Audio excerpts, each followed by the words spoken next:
Itu teman-teman sekalian, menurut saya akhlak terpuji yang paling susah diterjemahkan. Kan kalau sobar misalnya, sobrun, enak aja sabar. Wah, kita sudah ngerti kan sabar itu apa? Tawakal misalnya, berserah diri kepada Allah. Selesai, enak sudah. Saja'ah, pemberani, kesatria, udah tercover. Hilm itu jemaah dimuliakan Allah, tercakup di dalamnya makna seorang yang sabar. Padahal dia punya hak untuk marah. Kan orang sabar beda-beda jemaah. Ada yang sabar karena ditekan, ya, sabar ya. Sabar. Yang gimana nggak sabar? Kalau nggak sabar bakal tambah ditekan kan? Ada yang model begitu. Sabar karena terdolimi.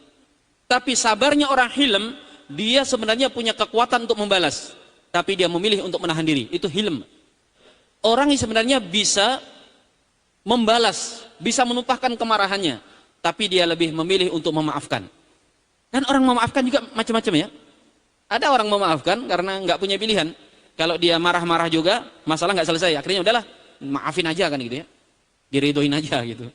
Makanya orang-orang agung, orang-orang besar, biasanya digambarkan kalau dia seorang yang pemberani, beliau seorang juga di saat yang sama yang penyabar, di saat yang sama juga pemaaf, itu disebut dengan apa? Hilm. Salahuddin Al-Ayyubi itu cuma orangnya hilm sekali.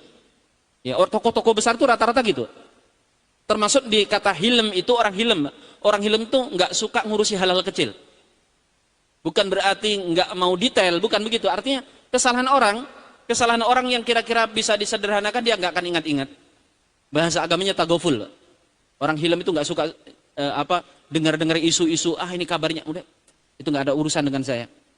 Makanya Salahuddin jemaah pernah itu lagi duduk di kemah, sedang persiapan mungkin jihad gitu. Biasalah namanya tentara kan, ada isengnya kan, tentara itu nggak selalu garang itu kan. Apalagi cuma security kan, goyang-goyang juga ini. Ini tentara Salahuddin lagi datang isengnya, lempar-lemparan mbak, ya. Lempar-lemparan gitu kan. Di situ ada Salahuddin sama jenderal-jenderalnya. Yang seseorang lempar sendalnya ke teman, ya namanya sendal mbak, itu agak susah kan, terarahnya itu. Kalau sendalnya misalnya sendal swallow mungkin agak sedikit gitu. Ini sendalnya sendal kulit. Begitu dilempar, lewat depannya Salahuddin tuh, wos gitu. Itu kan kalau kena muka sendal dari kulit, ya lumayan bonyol kan. Ya minimal agak sedikit memar gitu. Bukan cuma yang lempar, yang duduk di situ ikut pucat. Antum nggak susah bayangin ya, antum lah lagi duduk, tiba-tiba ada Pak Wali Kota atau Pak Gubernur, kemudian antum lempar-lemparan HP gitu.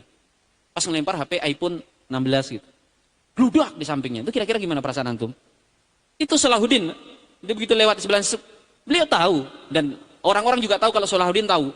Tapi apa yang beliau lakukan? Beliau tiba-tiba noleh ke arah lain, kemudian ngobrol dengan temannya di sebelahnya, seakan-akan tidak sedang terjadi sesuatu. Itu hilm namanya, Pak. Maka orang-orang besar itu biasanya punya sifat yang seperti ini. Ya, nggak mengolah kita, kepo. Apa tadi itu? Cari. Ya. Sandalnya siapa? Merek apa? Dari mana? Sama siapa? Ya. Pancung pelakunya.